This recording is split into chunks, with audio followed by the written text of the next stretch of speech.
Saudi అరేబియాకి వెళ్ళే ప్రయాణికులకి బంగారం మీద కొత్త నిబంధనలు విధించారు. అక్కడి నుంచి ఇతర దేశాలకు వచ్చే వాళ్ళకి ఆ దేశ ప్రభుత్వం కీలక ఆదేశాలు జారీ చేసింది. సౌదీ అరేబియా మనీ లాండరింగ్ని అడ్డుకునే చర్యలో భాగంగా బంగారం, నగదు, విలువైన వస్తువులు రవాణా మీద ఉన్న నిబంధనలు కఠినతరం చేసి గతంలో ఉన్న 60,000 సౌదీ రియాల్స్ పరిమితిని భారీగా తగ్గిస్తూ తాజాగా నిర్ణయం తీసుకుంది.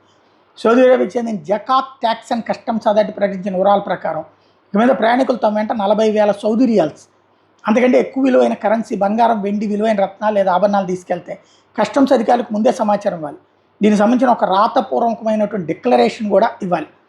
అంతేకాదు ఆ వస్తువులు కొనుగోలు చేసిన అసలు ఇన్వాయిస్లు కూడా అధికారులకు చూపించడం తప్పనిసరి. రూల్స్ బ్రేక్ చేస్తే కఠిన చర్యలు, భారీ జరిమానాలు ఉంటాయి.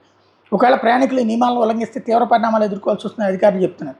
విలువైన వస్తువులు వివరాలు వెల్లడించకపోతే వాటిని అధికారులు 72 గంటల పాటు తమ ఆధీనంలో ఉంచుకుంటారు. మొదటి తప్పుకి జరిమానా విధిస్తారు. మనీ లాండరింగ్ ఉద్దేశం లేకుండా తెలియక మొదటిసారి నిబంధనలు ఉల్లంఘిస్తే పట్టుబడిన వస్తువులు మొత్తం విలువ 10% నుండి 20% వరకు జరిమానా విధిస్తారు.